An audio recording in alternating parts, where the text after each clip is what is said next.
Ya estamos en comunicación y les saludamos y le damos la bienvenida a Radiográficas a Carlos del Frade. Él es periodista, diputado provincial de Santa Fe e investigador, uno de los más reconocidos investigadores sobre el narcotráfico y las mafias en Argentina y particularmente, obviamente, en su provincia de Santa Fe. Carlos, ¿cómo le va? Acá Jorge Benedetti, Rodolfo Colangelo y Vivian Elem le dan la bienvenida. ¿Cómo está usted? ¿Cómo le va? Buenas tardes, muchas gracias por llamar. No, gracias a usted por atendernos. Vamos a subir un poquito el retorno que no lo escuchamos bien. Y bueno, en principio preocupados y alarmados por lo que está sucediendo en Rosario, toda vez que, y teniendo en cuenta que lleva años, ¿no? Sin duda, lo que pasa es que el drama en Rosario tiene que circunscribirse bien, tiene que hacer un diagnóstico real de lo que está pasando, porque el gran negocio, que es multinacional y paraestatal del narcotráfico, tiene eslabones superiores en la cadena de comercialización y eslabones inferiores, como cualquier gran negocio multinacional. El drama nuestro es que tenemos 47 bandas narcopoliciales barriales que se disputan el territorio por abajo, y eso ha generado asesinatos de gente inocente, como dicen ellos, en los últimos días, porque hubo cambios en la rigurosidad de las condiciones de detenciones en las distintas cárceles cercanas a Rosario. Pero eso es por abajo y tiene que ver con un problema político, que es eliminar los nichos de corrupción de la policía que generan zonas liberadas en donde después se asientan esos gobiernos de facto que producen estas bandas narcopoliciales.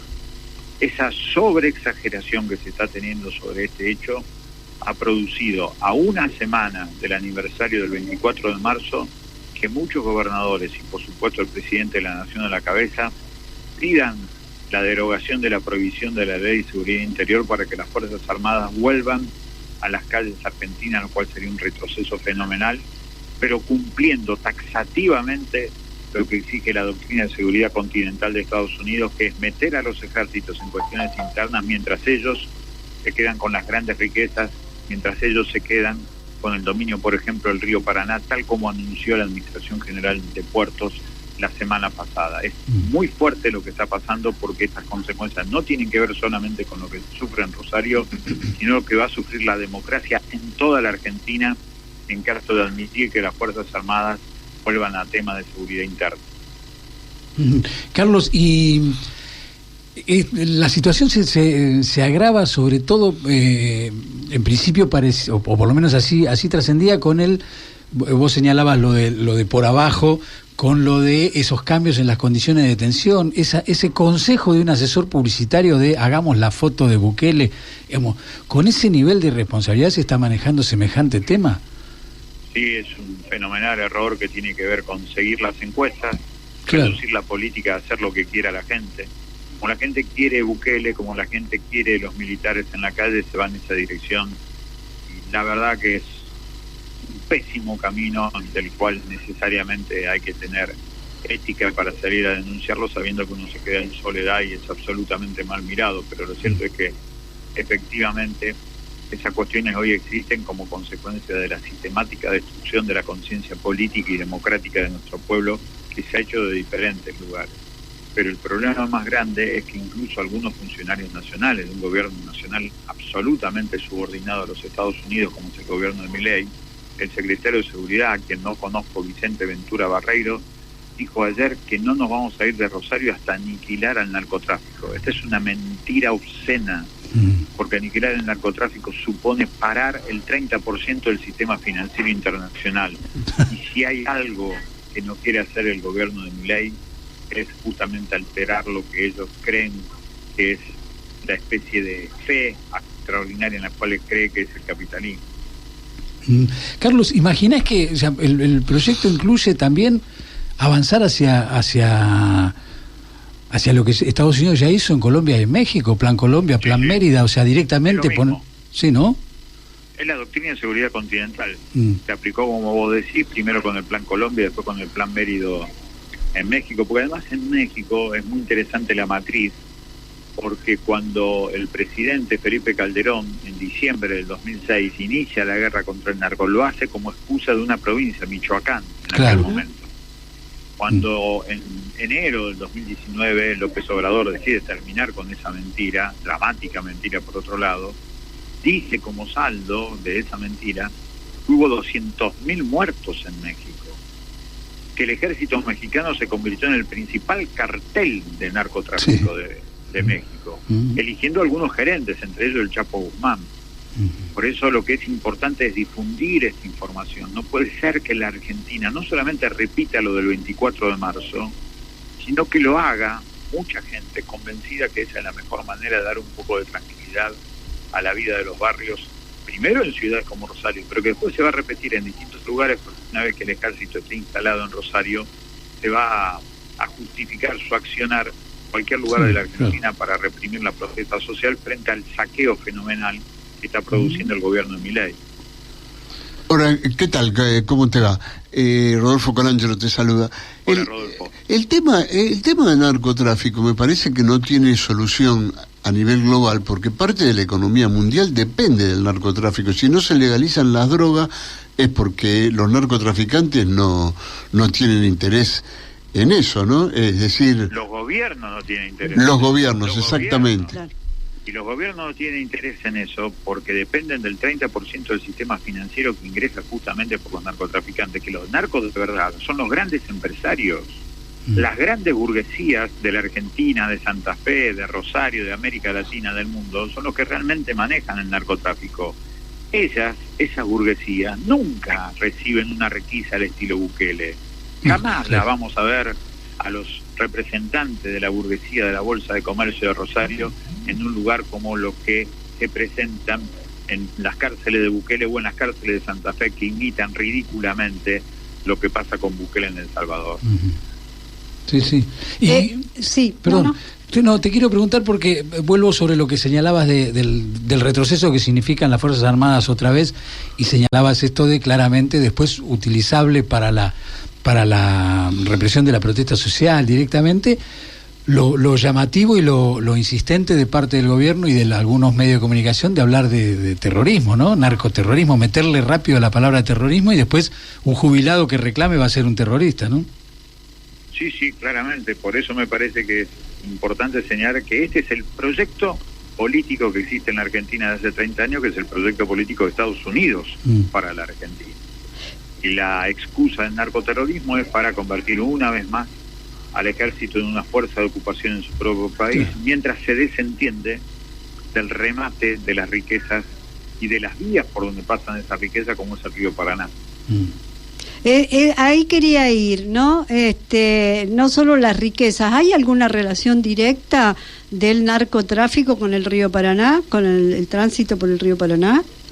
Sin duda. El 24 de abril de 1978 llegó el primer cargamento, 200 kilos de cocaína, por un negocio que hizo Videla a cargo de la dictadura argentina, con Banzer a cargo de la dictadura en Bolivia, para recibir los primeros 200 kilos de cocaína en la zona franca de Bolivia, en el puerto de Rosario. Y desde entonces hasta acá, el 24 de abril, vamos a cumplir 46 años de lo que hoy los paraguayos llaman la hidrovía de la cocaína. Desde entonces hasta aquí, todo lo que tiene que ver con las grandes empresas, que son las que manejan los puertos por donde se importan y se exportan cuestiones legales y ilegales, son absolutamente responsables de todo eso. Por eso el año pasado aparecieron 132 kilos de cocaína sobre el río Paraná, frente a la zona más rica de la ciudad de Rosario, frente a lo que sería el puerto norte de Rosario, porque era la mejor manera de demostrar que la única seguridad para el Paraná va a ser internacional, y eso en América Latina, en buen romance, significa lo que pasó la semana pasada, que le envíen todo el Paraná para que sea planificado y controlado por el Comando Sur del Ejército Norteamericano. Carlos, ¿y cómo se explica que en todos estos años no se haya podido plantear una solución sobre esto del tráfico fluvial sobre el río Paraná, el control? Porque las fuerzas políticas no quieren ir sobre el grueso del narcotráfico, que es el flujo de dinero, por eso siempre se apunta hacia abajo. Y porque hay una gran complicidad con sostener el capitalismo. Sostener el capitalismo es sostener el narcotráfico, la trata de personas y el contrabando de armas.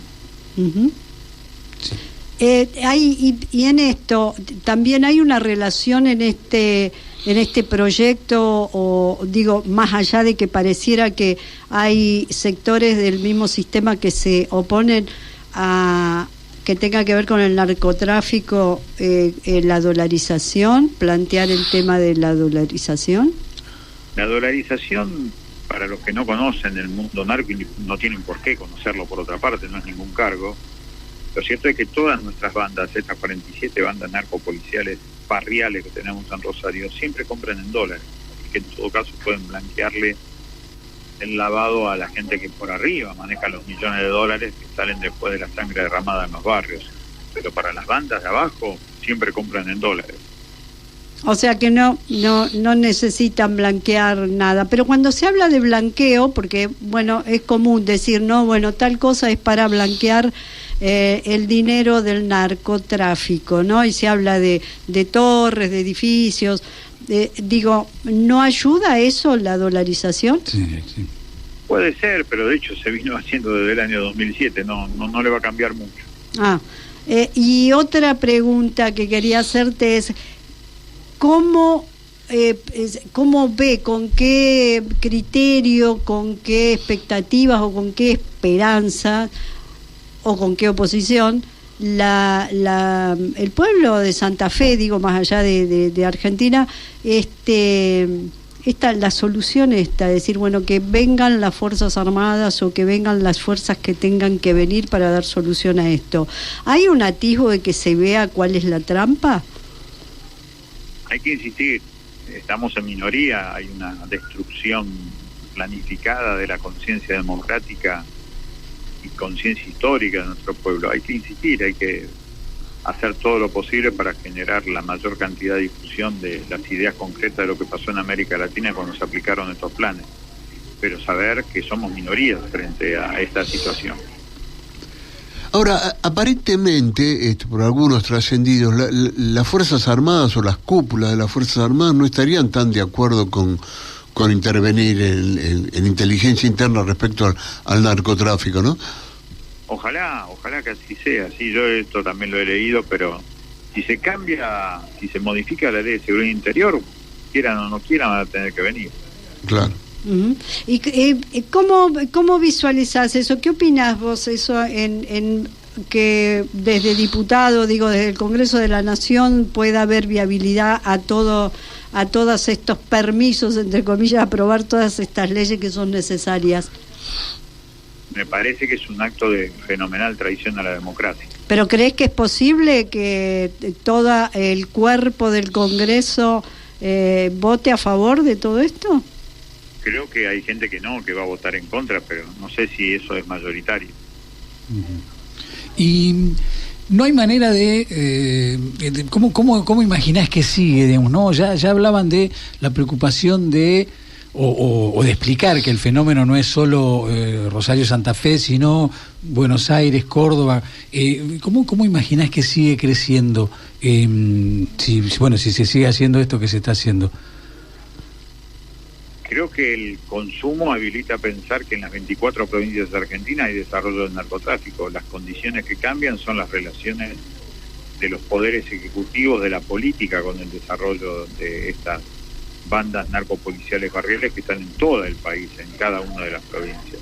Uh-huh. Lo que creo es que más temprano que tarde lo que se va a tener que generar es un protagonismo popular diferente, como para ver si se puede avanzar, por ejemplo, en la legalización de la droga, que puede ser por lo menos uno de los caminos posibles. Otro de los caminos posibles es que la política alguna vez elimine a los nichos de corrupción de las fuerzas policiales provinciales y también de las fuerzas federales.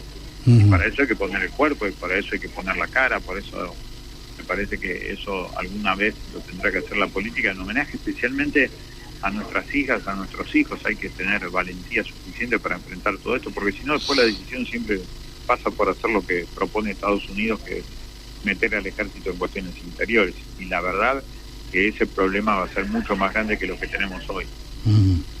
Carlos, hay en la descripción de la manera en que de los procesos de Colombia y de México, había un señalamiento fuerte de el Estado ausente permitiendo, digamos, ¿no?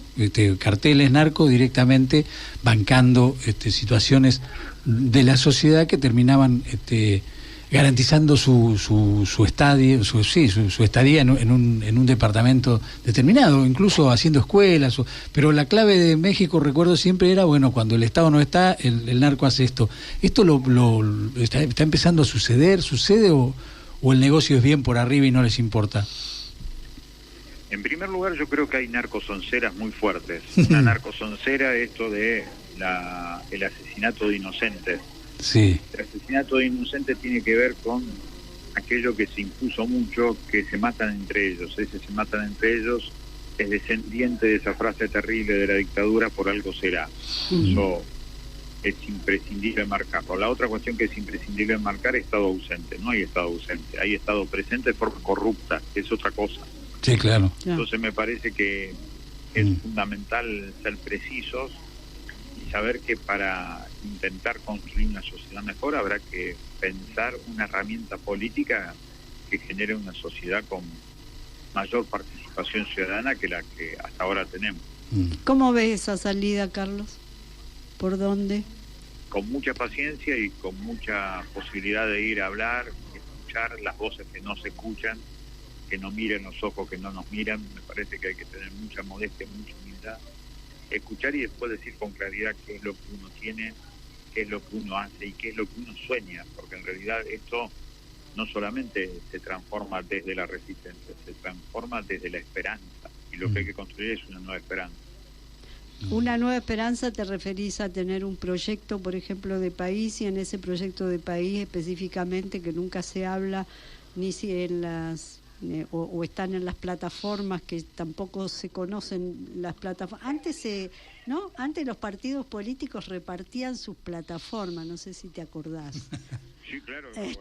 Bueno, ahora no existen esas plataformas, pero bueno, en la televisión cuando se hacen debates te das cuenta que este flagelo del narcotráfico no se menciona.